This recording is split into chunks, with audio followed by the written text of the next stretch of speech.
avec vous. Et avec votre esprit. Évangile de Jésus-Christ selon saint Marc.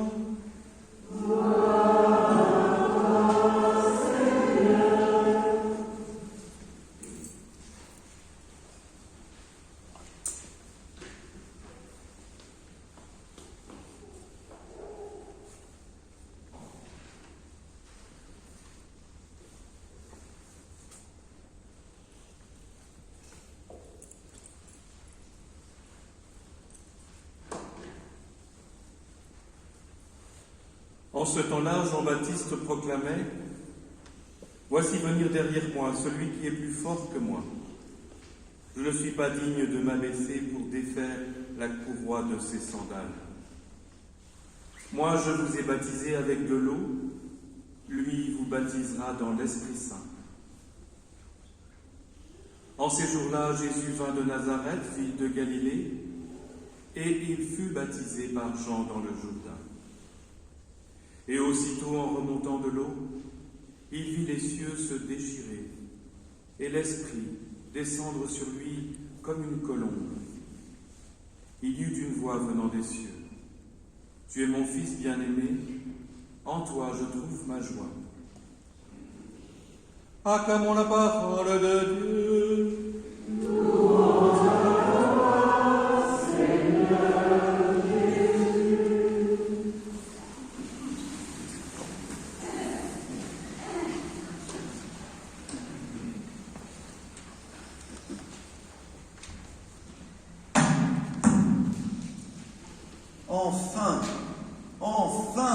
Enfin Jésus adulte, enfin Jésus qui commence sa mission. En à peu près 15 jours, Noël, Épiphanie, fête du baptême, nous avons parcouru en fait 30 années. 30 années de cette vie qu'on dit cachée, la vie cachée de Jésus à Nazareth. Et aujourd'hui, c'est presque comme un accouchement, c'est presque comme une naissance aux yeux de tous. Et d'ailleurs, cette scène du baptême nous est racontée, vous voyez, comme une remontée des eaux, une apparition au grand jour, et puis cette voix de Dieu qui dit à tous ceux qui sont là qui est cet homme. Il est en fait le Fils bien-aimé de Dieu, et il va maintenant, rempli de l'Esprit Saint, commencer sa mission. Alors, frères et sœurs, d'abord, posons-nous la question, pourquoi avoir attendu aussi longtemps? Pourquoi avoir passé 30 années à Nazareth et non pas un temps plus court? Vous vous souvenez qu'à 12 ans, déjà Jésus était capable au temple de Jérusalem de discuter avec les docteurs de la loi, et déjà on s'émerveillait de sa connaissance de Dieu. Eh bien, pourquoi n'est-il pas resté à Jérusalem pour commencer directement sa mission? Pourtant non. Il va encore 18 autres années rester à Nazareth. Pourquoi? Mais nous ne savons pas. Je vous pose des questions, je n'en connais même pas la réponse. Mais nous pouvons par contre mesurer, voyez, cette longue patience du Seigneur Jésus qui, tout Fils de Dieu qu'il est, a appris quoi donc? Son métier d'homme, notre vie, la sienne, la nôtre, cette longue patience des jours monotones, cette longue patience des jours ordinaires, cette longue patience aussi pour se préparer à sa mission. Donc pendant 30 ans, Jésus a grandi, il a accumulé en lui une sagesse, une puissance, une énergie, un désir qui fait que quand Dieu le Père lui a dit « c'est maintenant », alors après, frères et sœurs, vraiment, la puissance du Messie a été fulgurante. Nous, souvent, on fait le contraire.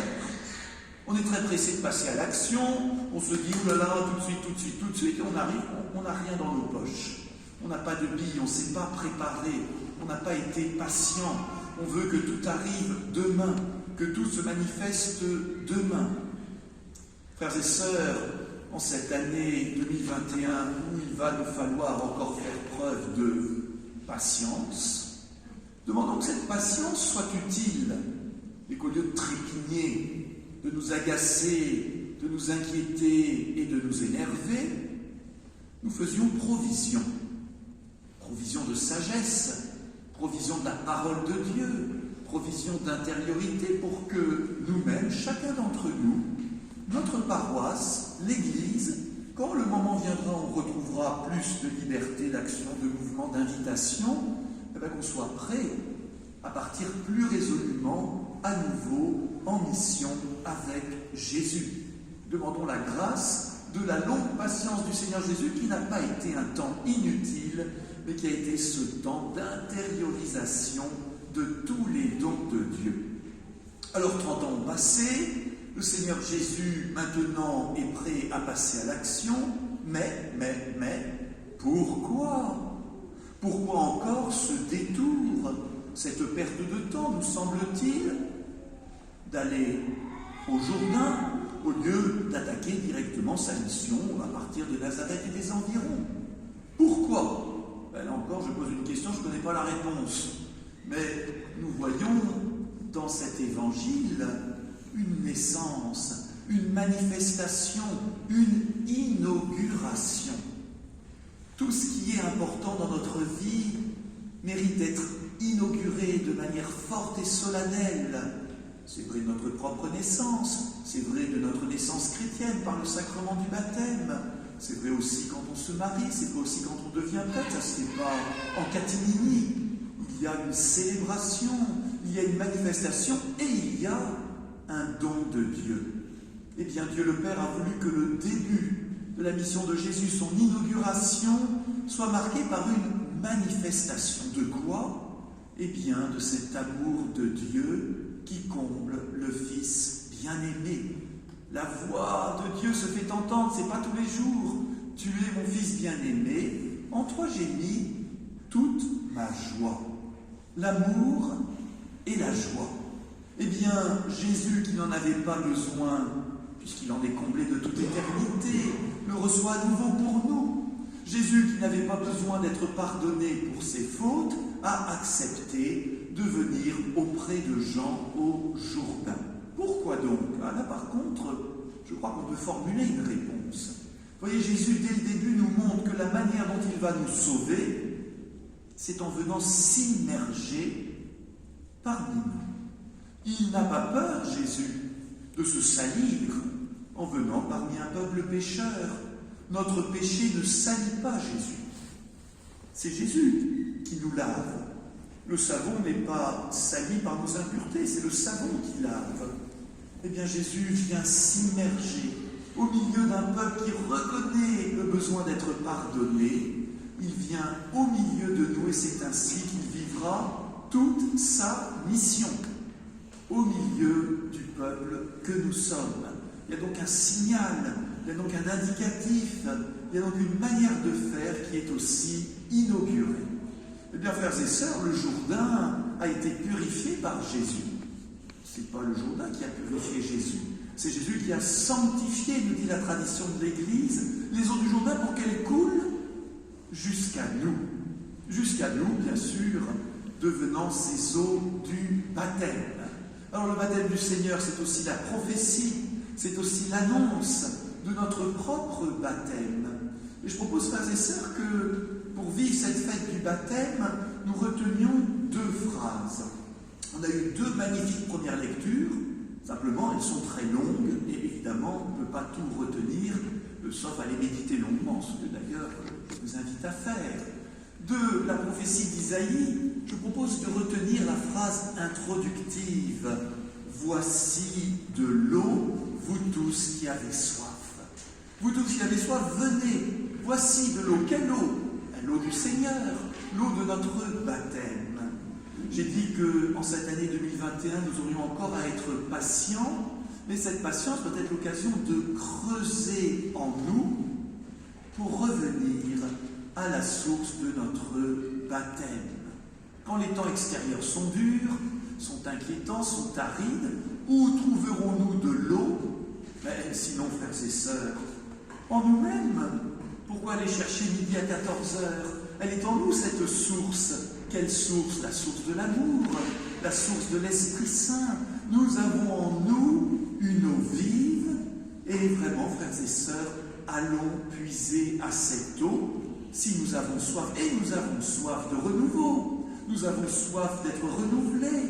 Nous avons soif d'être vivifiés. Nous avons soif aussi de joie. Eh bien, elle est en nous. Elle est en nous. Revenons chacun et ensemble à cette source d'eau vive. Vous tous qui avez soif, venez, voici de l'eau. Et puis deuxième phrase que je tire de cette magnifique deuxième lecture de la première lettre de Saint Jean, l'évangéliste nous dit « Celui qui est né de Dieu est vainqueur, vainqueur du monde, par la foi. Celui qui est né de Dieu est vainqueur du monde. » Mais nous sommes nés de Dieu par le baptême, qui a été notre naissance spirituelle. On a été plongé dans l'amour de Dieu. L'Esprit Saint est descendu sur nous. Nous avons spirituellement entendu la parole de Dieu. Tu es mon enfant bien-aimé. En toi aussi, je mets toute ma joie. Eh bien, celui qui est né de Dieu est vainqueur. Vainqueur du monde. Qu'est-ce que ça veut dire, vainqueur du monde? Ça veut dire qu'on est engagé dans un match contre les puissances mauvaises du monde. Oh, il ne faut pas imaginer des diableries. Le monde, c'est parfois tout simplement aussi le découragement. Le monde, c'est aussi cette sinistrose, c'est aussi l'impression d'être toujours battu. Alors qu'en fait, nous sommes vainqueurs. Vainqueurs de la méfiance, par la foi qui est confiance en Dieu. Vainqueurs de la peur, par notre confiance, par l'amour de Dieu qui est en nous. Et puis vainqueur aussi de la sinistrose, de la mélancolie, de la déprime, toutes ces choses-là, parce qu'il y a en nous une joie que personne ne peut nous enlever, qui est la joie de Dieu. Alors frères et sœurs, quand on veut remporter un match, il suffit d'avoir avec soi Jésus et de nous laisser recevoir un moral de vainqueur. Vous connaissez le principe. Si on entre sur un terrain en disant « je vais être battu », curieusement on est battu. On se dit « je l'avais bien dit ». Ben oui, mais tu l'as dit parce que tu pensais à être battu, donc tu es battu. Mais celui qui rentre sur ce terrain des épreuves, oui c'est vrai, avec un moral de vainqueur, sera vainqueur. Celui qui est né de Dieu est vainqueur du monde. Alors, frères et sœurs, entrons sur le terrain de cette année 2021 avec un moral de vainqueur. Parce que Jésus est à nos côtés, parce qu'il a déjà vaincu le monde, parce qu'aucune épreuve n'est indépassable. Et si nous avons ce moral de vainqueur, individuellement et collectivement, eh bien, le match, frères et sœurs, est déjà gagné. On a gagné, on a gagné. Alors on peut dire aussi, on va gagner. Ben oui, on va gagner. Gagner toutes les épreuves qui se présentent devant nous. Et je vous assure, frères et sœurs, que la communauté chrétienne, et j'en termine par là, ce qu'elle peut apporter au monde aujourd'hui, c'est un témoignage de confiance et d'espérance, fondé sur Jésus, mais qu'on peut aussi partager. Avec Jésus, nous sommes déjà vainqueurs. Alors vivons dans l'amour de Dieu et dans la joie cette année nouvelle. Amen.